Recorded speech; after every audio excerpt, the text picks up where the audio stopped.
코로나19 사태가 발생한 지 3년 4개월 만에 어제 정부에서 엔데믹 선언을 했습니다. 코로나 팬데믹을 이겨내는 과정에서 보여준 우리 국민의 저력은 그야말로 위대하고 존경스러웠습니다. 특히 지난 정부가 정치 방역으로 국민들의 고통을 더할 때에도 국민들께서는 불편을 참아가며 정부의 방역 지침을 지켜주셨습니다. 그렇기에 저는 엔데믹 선언은 바로 국민의 승리라고 생각합니다. 고난의 턴을 빠져오게 된 것을 온 국민과 함께 축하하며 그동안의 노고에 위로의 말씀을 드립니다. 또한 의사, 간호사, 간호조무사 등 보건 의료인들께서도 위험한 일선을 지키며 눈물겨운 사투를 벌이셨습니다. 각자의 전문성과 능력을 200% 발휘하며 함께 땀 흘려주신 결과로 국가적 재난이었던 코로나 팬데믹을 슬기롭게 극복할 수 있었습니다. 보건의료인 여러분께서 보여주신 헌신과 노고에도 깊은 존경과 감사의 말씀을 드립니다. 그런데 이렇게 훌륭한 협업의 역사를 쏜 우리 보건의료계가 지금 큰 갈등과 혼란에 빠져 있어서 참으로 안타까운 심정입니다. 민주당의 간호사법 강행 통과로 빚어진 직격간 갈등이 국가적인 혼란과 위기를 불러오고 있습니다. 지난 정부 코로나 위기가 최고조에 달했을 당시에도 대통령이 나셔서 의사와 간호사를 편갈랐는데 민주당에 분열의 DNA가 있는 건 아닌지 걱정스러울 따름입니다. 저는 각 지식단체들을 만나 의견을 듣고 있습니다. 어제도 간호협회를 방문하여 관계자와 면담을 하였습니다. 각 단체의 이야기를 들어보니 서로 조금씩 양보하고 여야가 다시 머리를 맞댄다면 지금 이 상황을 충분히 풀어낼 수 있다는 생각이 들었습니다. 누가 이기고 지는 문제가 아닌 만큼 보건의료계와 국민을 위해 최선의 길을 찾아야 한다고 생각합니다. 우리가 코로나 팬데믹을 이길 수 있었던 것은 효과적인 국가 의료 시스템과 의료 분야 모든 직역의 유기적인 협력이 있었기 때문입니다. 이런 협업을 더 공고하게 만들고 발전시키기 위해 모두가 머리를 맞대고 지혜를 모아야 할 때입니다. 국민의힘은 보건의료계 각 직역이 새로운 합의에 이를 수 있도록 최선의 노력을 다할 것입니다. 민주당도 정파적 이익과 표 계산을 멈추고 국민을 위해 뜻을 함께 해주실 것을 부탁을 드립니다. 김남국 의원의 가상화폐 보유 의혹이 일파만파로 번지고 있습니다. 매일 새로운 의혹이 제기되고 있습니다. 마블엑스라는 코인에도 10억을 투자해 3억 이상의 이익을 봤을 것이라는 보도도 나왔습니다. 더욱이 이 거래는 암호화폐소 상장 직전에 이루어진 것으로 이는 내부자 정보 없이 불가능하다는 것이 전문가들의 견해입니다. 더 놀라운 사실은 김 의원이 지난 11월 7일 법사위 전체회의와 올해 3월 20일 법사위 법안심사 소위 중에도 거래를 했던 정황이 발견되었다는 것입니다. 입이 다물어지지 않습니다. 김남국 의원 문제는 개인의 도덕성을 넘어 민주당을 대상으로 한 불법 로비 문제로 번지고 있습니다. 학술단체인 한국게임학회는 이례적으로 성명을 발표해 P2E 합법화를 위한 로비가 국회에서 이루어졌을 가능성을 제기했습니다. 또한 그 학회장은 직접 언론에 출연해 지난 대선 때 이재명 캠프에서 게임 메타버스 특보단을 맡아 P2E 합법화에 반대했는데 갑자기 이재명 후보가 합법화 찬성 입장을 발표했던 것이 이제야 이해가 간다고 말하기도 했습니다. 어제 정무위원회 전체회의에 출석한 박정훈 금융정보분석원장도 김 의원의 거래가 형사사건과 관련되어 있다고 말했습니다. 김남국 의원의 의혹은 처음부터 너무나 충격적이었지만 날이 갈수록 그 충격이 더 커지고 있습니다. 일반 국민은 상상조차 하지 못하던 일이며 특히 그 불공정함과 파렴치함에 대해 청년 세대가 느끼는 분노와 좌절감은 이루 말할 수가 없습니다.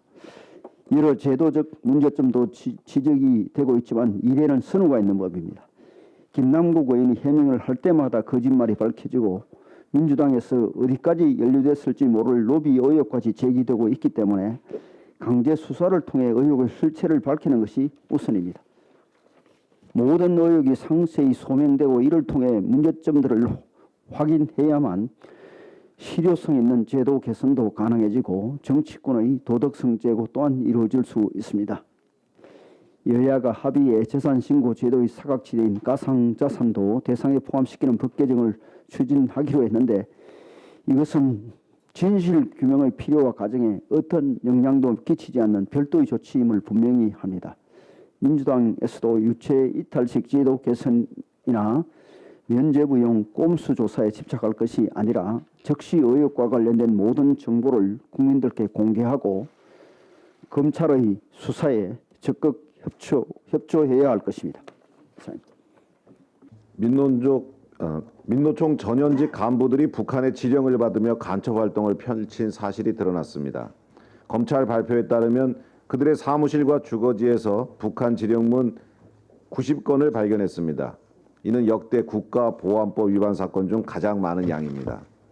북한의 지령은 주로 반정부 투쟁을 선동하라는 것으로 우리나라의 정치적 이슈나 사회적 큰 사건이 있을 때 하달되었습니다.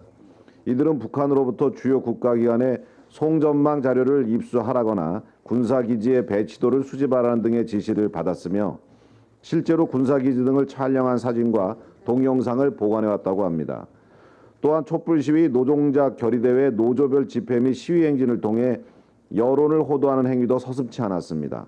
이들은 국내 최대 노동단체란 양의 탈을 쓰고 노동환경 및 근로조건의 개선이 아닌 북한의 수족으로 정치투쟁에 앞장서 왔던 것입니다.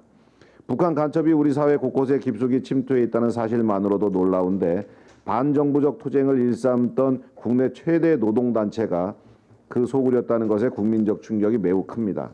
북한은 이처럼 끊임없이 공작을 펼치고 있는데 민주당의 국가정보원법 개정안 단독 처리로 인해 우리는 내년부터 국정원의 대공수사권이 사라질 지경에 이르렀습니다. 국가안보에는 여야가 따로 있을 수 없습니다. 민주당은 하루빨리 국정원의 대공수사권 원상복구에 동참하기를 촉구합니다.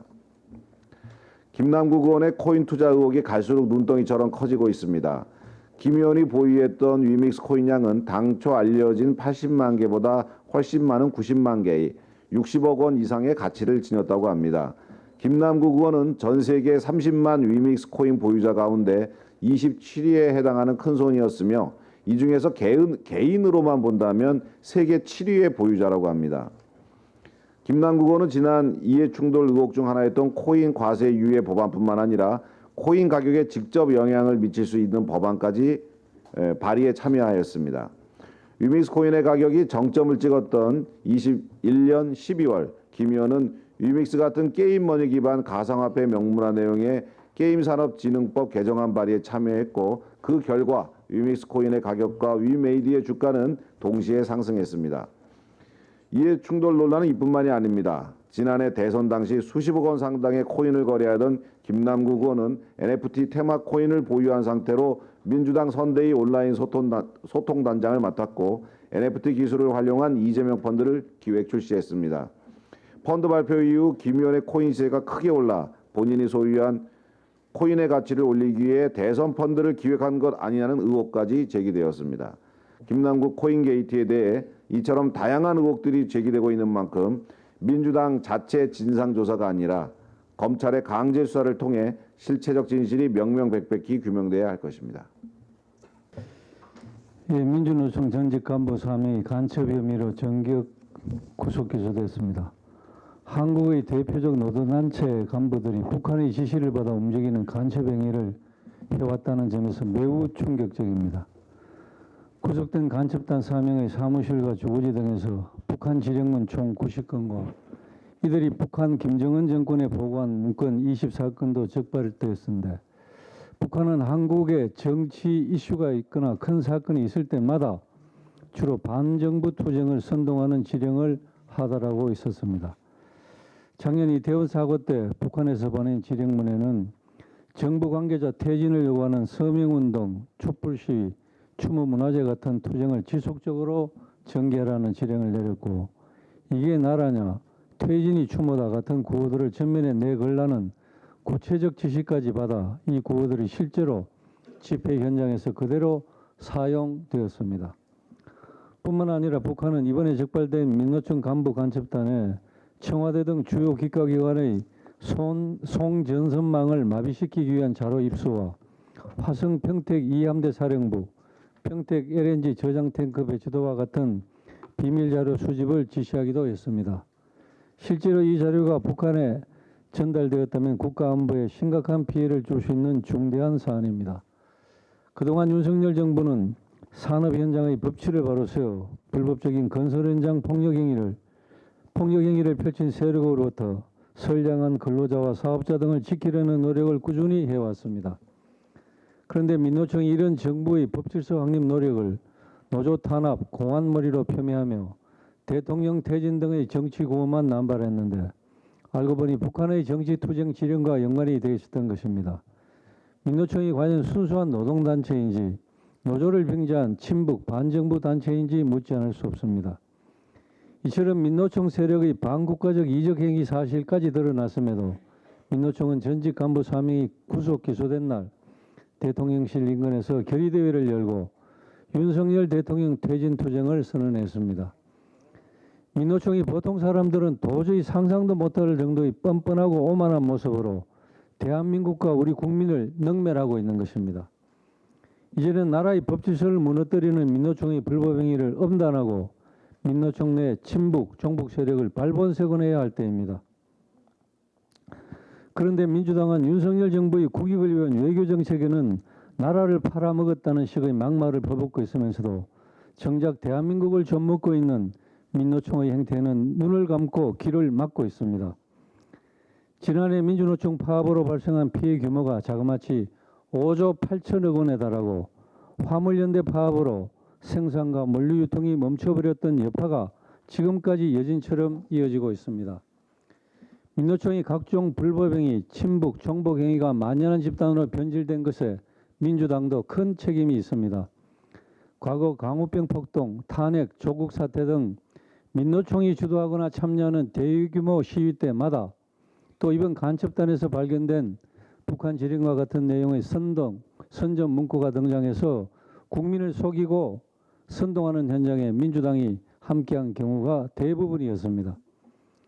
또한 문재인 정권은 민주노총의 불법행위를 수수방관하면서 문재인 정부 내내 법 위에 있는 민노총이란 말이 나올 정도로 민주노총에 쩔쩔매는 모습을 보였습니다. 굴종의 대북 정책을 펼치는 동안 군과 검찰의 대북 첩보 수집과 수사 기능을 크게 약화시켰고 국정원의 대공수사권까지 폐지시키면서 간첩이 이 땅에 득실되는 토양을 만들어 놨습니다. 지금 북한이 민노총을 정치투쟁에 동원하여 대남 공작을 펴고 있었다는 것이 수사를 통해 밝혀졌고 향후 수사에서 민노총과 북한과의 연결을 보여줄 추가 혐의가 더 많이 드러날 것이지만 지금까지 근거된 간첩 조직은 빙산의 일부에 불과하다는 것이 더욱더 심각히 우려되는 상황입니다. 민주당은 이제라도 불법 탈법의 온상이 된 민주노총의 행태를 막지 못하고 오히려 막무가내식 행태를 키워온 책임에 대해서 국민께 사죄하고 나라의 법질서 확립과 국민의 생명과 안전을 지키려는 윤석열 정부의 노력에 적극 협력해야 할 것입니다. 예, 기재관사 유성글 의원입니다. 좀 전에 원내대표님과 수석님께서 민주당 소속의 김남국 의원 관련된 말씀을 하셨습니다만 저도 한 말씀 드리겠습니다. 지금 민주당 소속 김남국 의원의 가상자산 또는 가상화폐 관련된 의혹이 꼬리와 꼬리를 계속 물고 있습니다. 공직자윤리법상 재산신고 누락 의혹, 우월한 정보를 활용한 거래 의혹, 자금 출처 의혹, 거짓 해명 의혹, 과세유예 법안 및 게임산업진흥법 개정안 공동 발의 관련된 이런 많은 사항들에 대해서 특히 지난 대선 집중된 코인 투자와 당시 민주당 대선 주자의 P2E 방식 투자 합법화 주장 등 세간의 의혹에 정말 꼬리를 물고 있는 그런 상태입니다. 이제 국회 전체 로비 의혹으로 번지는 그런 모양새를 보이고 있습니다. 민주당 차원에서 자체 조사를 한다고 하지만 과연 어느 정도 할지 의구심이 생기는 부분입니다. 그래서 첫 번째는 검찰의 투명하고 확실한 수사만이 모든 논란을 잠재울 길이라는 것이 명확합니다. 그런데 저는 이 부분에서 과거 국회는 부동산 투기 의혹과 관련해서 국회의원 모두의 동의를 받아서 전수조사를 한 사례가 있습니다. 그래서 저는 오늘 국회의원 전체에 대한 코인 전수조사 실시를 공식적으로 공개적으로 요구하는 바입니다. 국가 이익을 우선으로 하며 직무를 양심에 따라서 성실히 수행할 것이라고 국회의원 선서를 한 우리 국회의원들입니다. 그럼에도 불구하고 국민적 의혹 해소와 또 국회의원의 윤리의식을 더 높이는 계기로 삼기 위해서 전수조사를 다시 한번 요청하는 바입니다. 간단하게 한 말씀 드리겠습니다. 제조업 일자리가 지금 급격하게 줄어들고 있습니다. 10일 날 통계청이 발표한 4월 고용 동향에 따르면 취업자 수는 전년 대비해서 한 35만 4천 명 정도 늘었습니다만 제조업 분야는 9만 7천 명이 줄어들어서 지난 2020년 12월 이후에 최대 감소폭을 보이고 있습니다. 특히 이 반도체를 포함한 전자부품, 컴퓨터 등에서 취업자 수가 급감을 하고 있는 그런 상태입니다. 수출이 회복되지 않으면 굉장히 어려운 상황입니다. 또한 여기에 따라서 KDI가 어제 우리나라 금년도 경제 성장률을 1.8%에서 1.5%로 0.3%포인트나 조정을 했습니다. 앞으로 우리 경제가 어려움이 있을 것이라는 부분은 명확하게 나타나고 있는 그런 상황입니다. 특히 이런 상황임에도 불구하고 더불어민주당은 노동조합법 개정, 노란봉투법 포함한 이런 경제에 악영향을 미치는 법들을 강행하고 있습니다.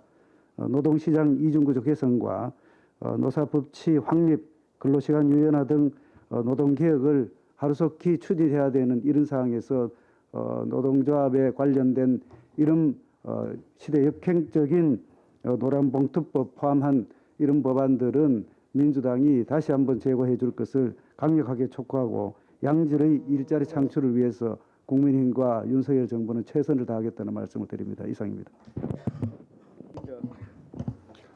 네, 행정안전위원회 간사 이만희 의원입니다.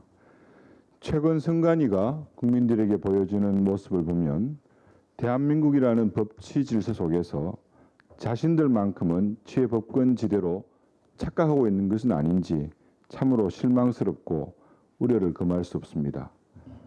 지난 대선 당시 소쿠리 투표로 온 국민을 경악해 해놓고도 독립된 헌법기관이라는 이유로 감사원 감사는 끝끝내 거부했습니다.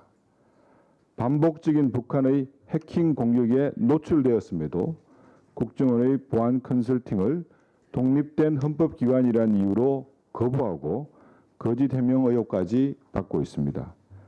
이것은 결코 독립된 헌법기관이 아니라 성역화된 권력기관의 오만한 모습일 것입니다. 심지어는 중앙선관위 1인자인 박찬진 사무총장과 2인자인 송봉섭 사무차장의 자녀들이 잇따라 선관위에 경력 채용된 것으로 드러났습니다. 강성 특권 노조에서나 터질 법한 고용세습 논란이 불거진 것 역시 국민적 감시와 견제로부터 고립되어 벌어진 일 것입니다. 지난해 1월 박찬진 사무총장의 딸은 광주 남구청에서 근무하다가 전남 선관위의 경력직 공모에 지원하여 채용된 바 있으며 특히 충남 보령시 8급 지방 공무원에서 현재는 충북 단양 선관위 7급 국가공무원으로 근무하고 있는 송봉섭 사무차장의 자녀의 경우 2018년 채용 당시 선관위는 채용 공개 모집조차 진행하지 않았고 추천 등으로 진행되는 이른바 핀셋 채용으로 알려진 비다수인 대상 채용으로 모집한 것으로 드러났습니다. 이를 통해서 송 차장에 따른 한자리 공석의 국가직 공무원 채용에 경쟁자 하나 없이 나홀로 서류 및 면접 등의 진행을 거쳐 합격한 것으로 확인되어 매우 충격적입니다. 선관위는 비다수인 채용 등 당시 채용 방식에 대해서 법과 원칙에 따라 공정하게 이루어졌다. 근무 기피 지역이라 지원자가 없을 것이라 공모를 하지 않았다는 입장이지만 선관위 국가공무원이 되기 위해서 밤잠을 설쳐가며 치열하게 준비하는 우리 청년들이 과연 쉽사리 납득할 수 있겠습니까? 참고로 지난 5년간 선관위의 7급 공채 경쟁률을 살펴보면 최고 118대 1에서 최저 82대 1까지 이루어졌고 9급 공채 경력 채용직의 경우는 평균 경쟁률이 지난 5년간 20대 1이라는 점을 밝힙니다. 민주주의 국가의 선거를 관리하는 주무기관으로서 가장 투명하고 가장 공신력이 있어야 할 선관위가 이토록 불신, 불안, 불공정에 휩싸인다면 과연 국민들께서 우리 대한민국의 선거를 온전히 신뢰할 수 있겠습니까?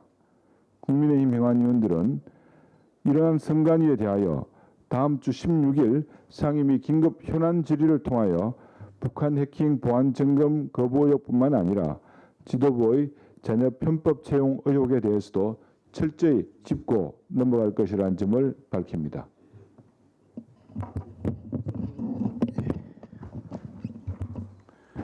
가방위 간사 박승중 의원입니다. 네이버가 실검 시즌2를 준비해서 곧 출시한다고 합니다. 상당히 많은 문제가 있다는 것을 밝히면서 시작하겠습니다. 껍데기만 바꾼 네이버 실검 시즌2 조국 힘내세요 실검 1위 여론조작은 벌써 잊었는가 하는 내용입니다. 네이버가 실시간 검색어와 다를 바가 없는 껍데기만 바꿔서 핫 이슈를 알리는 트렌드 토픽이라는 서비스를 출시한다고 합니다. 그런데 이 서비스는 과거 여론 조작으로 문제가 되었던 실시간 검색어의 그 부활이고 사실상 실검 시즌2다 이렇게 이야기할 수 있겠습니다. 2019년 당시 조국 장관을 임명하기 위해서 여러분은 다 기억하고 있을 겁니다. 친민주당 세력들이 카페라든지 커뮤니티에 조작할 검색어와 검색 시간을 정해서 지령을 내렸습니다. 그 지령을 내리자마자 글과 기사가 생산되고 검색량이 폭증해서 조국 힘내세요가 1위로 올랐습니다. 또 보수 진영을 공격하기 위해서 가짜뉴스 실검도 계속 퍼뜨려서 여론 조작을 굉장히 많이 했습니다. 이 문제로 당시 그 국회에서 2018년과 19년 사이에 제가 정보통신망법, 공직선거법 여러 법 개정은 발의했고 또 다른 분도 신문진흥법, 드루킹 방지 패키지 5법 등 8개 법안을 우리 당에서 발의한 바 있습니다. 그 위에 네이버는 실검 폐지를 어느 정도 진행하다가 국회의 수없는 질타에 의해서 그게 순응하는 척 실검 폐지를 진행하다가 이제 더 교묘한 실검 시즌2를 내놓으려고 하고 있습니다. 무슨 자신감으로 내놓는지 모르겠습니다만은 테스트 진행 중이라 하지만은 여론 조작에 악용될까 굉장히 우려스러운 상황입니다. 아무리 견고하게 AI 알고리즘을 설계한다 한들 민주당 세력들이 작정하고 조작하고 달라들면 어뷰징을 막을 수가 없습니다. 이대로라면 실검이 아니라 쇼핑 등 각종 영역을 가리지 않고 앞으로 이재명 힘내세요도 1위, 김남국은 제가 없어요도 1위로 할 수 있는 그런 상황이 나올 수밖에 없는 실정입니다. 민주당 세력들이 실검을 조작할수록 네이버 포털의 수익은 증가하기 때문에 방관했던 과거의 모습, 그리고 김경수가 매크로로 선거를 조작해서 대선을 이겼던 그런 생생한 기억들이 우리가 잘 기억하고 있습니다. 국민들은 민주주의를 뿌리채 흔들었던 드루킹 사건에 대해서 네이버가 사회적 책임은커녕 회피로 일관했던 반윤리적 모습을 똑똑히 기억하고 있습니다.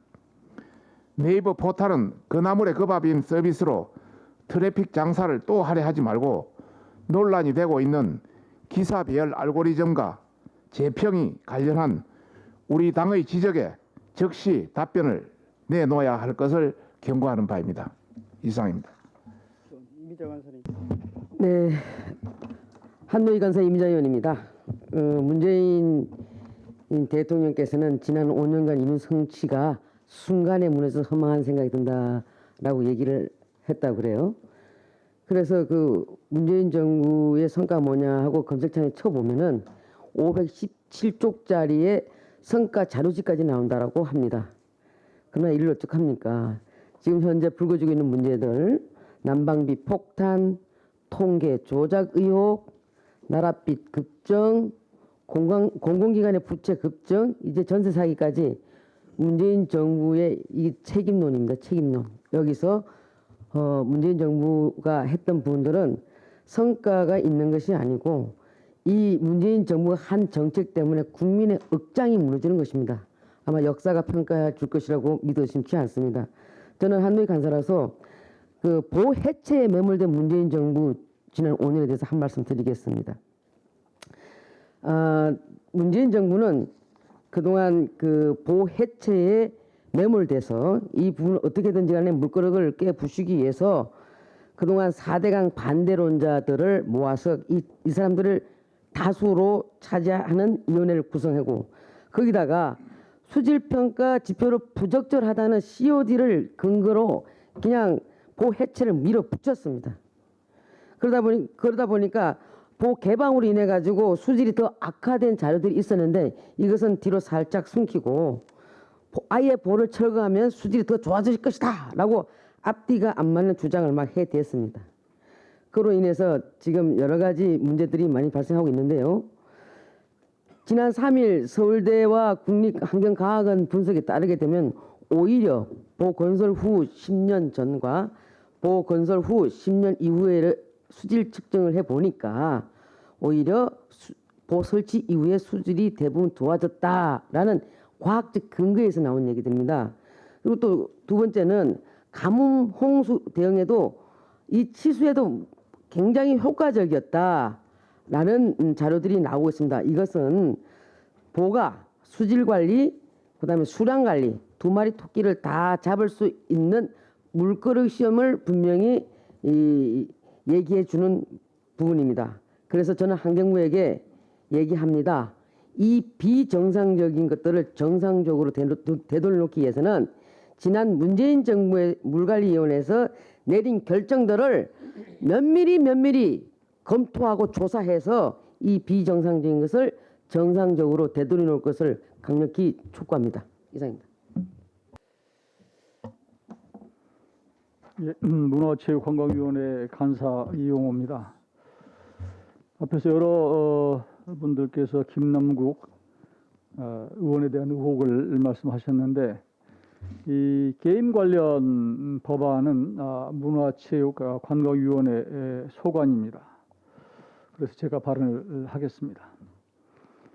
K컬처에 대해서 세계가 열광하고 있고 우리 또한 자부심을 가지고 있습니다. 그 중에서 게임은 K 컨텐츠 산업 수출의 70%를 차지하는 아주 대표적인 산업입니다.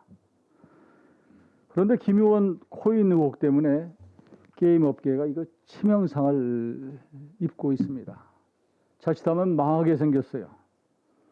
게임 관련 신기술이 급성장하고 있는 세계적 흐름 속에서 국내에서도 P2E, 메타버스, 블록체인, 증강현실, 가상현실 등 신기술을 접목한 게임 개발이 아주 시급한 상황입니다. 그런데 게임 업계가 김남국 의원의 수렁에 빠져서 걱정이 아닐 수 없습니다. 실제로 미국, 베트남은 P2E 게임을 규제 없이 허용하고 있고 일본이나 싱가포르는 제한적인 규제만 하고 있습니다. 의뢰 신기술 개발에는 명암이 있기 마련이지만 이번 구덕이 무서워서 창 못 담그는 식으로 주저한다면 한국 게임은 세계 게임 시장에서 도태될 수밖에 없는 그런 상황이기도 합니다. 그래서 문체위에서는 사실은 P2E 게임 허용 문제에 대해서 이걸 허심탄회하게 논의할 필요가 있다, 이런 분위기였는데 자칫 김남국 의원 의혹 때문에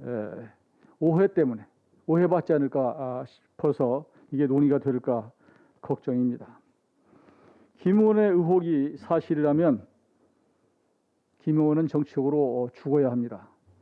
그러나 한국의 게임 산업은 살아야 합니다. 민주당은 한시라도 빨리 김남국 의원의 코인 의혹을 검찰 수사에 의뢰하십시오. 자체 조사로는 시간만 가고 그리고 제대로 규명도 안 될 것입니다. 혹여라도 불법적인 방법을 통한 가상화폐 투자로 사익을 취한 정치인이 있다면 철저한 수사를 통해서 엄벌에 처해야 합니다. 참고로 저는 위믹스는 물론 어떤 코인도 가져본 적도 거래한 적도 없습니다. 김남국 의원의 의혹이 민주당으로 지금 번지고 있고 이게 마치 뭐 정치권 전체에 무슨 이익, 무슨 뭐 공동체가 있는 것처럼 주장하는 측도 있습니다. 이 자리에서 공개 제안합니다. 필요하다면 국회의원 전원에 대해서 코인 보유 거래 내역을 전수조사할 것을 제안합니다. 이상입니다. 지성호 의원. 원내부대표 지성호입니다. 경찰 내 북한 해킹 전담 조직 신설을 적극 지원해야 한다는 것에 대해서 이야기하도록 하겠습니다. 경찰청 국가수사본부가 지난 수요일 브리핑에서 2021년 서울대병원 83만 명의 개인정보가 유출된 사건이 북한 해킹 조직 소행이라고 공식 결론 내렸습니다.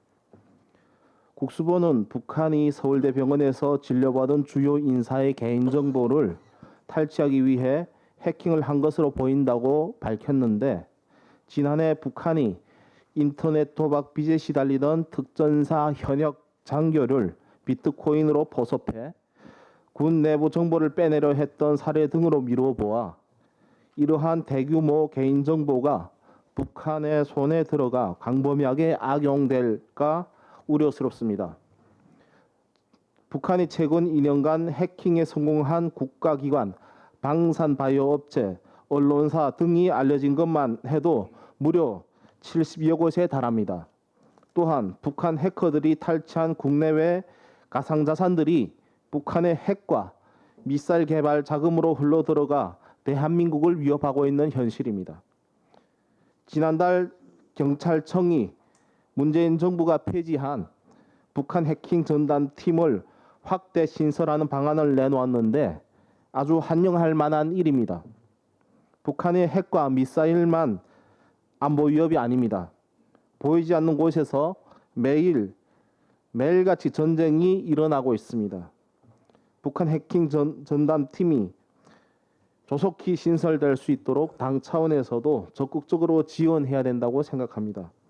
대한민국이 안전한 사이버 안보 환경을 위해 의원님들께서도 깊이 헤아려 주시기 부탁드리겠습니다. 감사합니다. 순서가 5번 기다린 것 같습니다. 원내부대표 조명희 의원입니다. 지난 5월 3일부터 3일간 독일에서 열린 파독 광부 60주년 기념식 행사에 국회에서 저 혼자 참석을 했었습니다. 잘 아시겠지만 우리나라가 몹시 춥고 배고팠던 1960년대 당시 파독 광부를 포함한 전체 해외 노동자들의 송금액은 1억 1,470만 달러였습니다. 이는 수출액 3억 2,023만 달러의 35.8%, 무역외 수입의 30.6%를 차지할 정도로 우리나라 경제 발전에 마중물 역할을 했었습니다. 그런데 문재인 정부 시절 당시 여당이었던 민주당은 말로만 파독 근로자들을 조국 근대화의 주역 1등 공신이라며 치키세우면서 정작 예우는 뒷전이었습니다. 2020년에 제정된 파독광부 간호사법이 있지만 생활비, 의료비, 주거비와 같은 실질적인 지원책은 그 어디에도 없었습니다. 또 이재명 대표는 지난 대선 과정에서 일자리가 없어 하다 안 되면 마지막으로 가는 게 택시라며 택시는 도시의 탄광이라는 발언을 하여 광업 종사자분들을 비하하고 명예를 심각하게 훼손하기까지 했었습니다. 나라가 어렵고 가난할 때에 기꺼이 조국을 위해 헌신한 파독 근로자들이 대한민국 경제 성장의 시드머니로 기여한 공로가 큼에도 불구하고 그간 정부의 무관심과 무배려에 진심으로 마음이 아픕니다. 오는 6월 재외동포청 출범을 앞두고 이제라도 정부가 파독 근로자들에 대한 실질적인 지원을 통해 국가 차원에서 예우하고 보호하는 노력을 해주시길 촉구합니다. 비공개로 전환하겠습니다.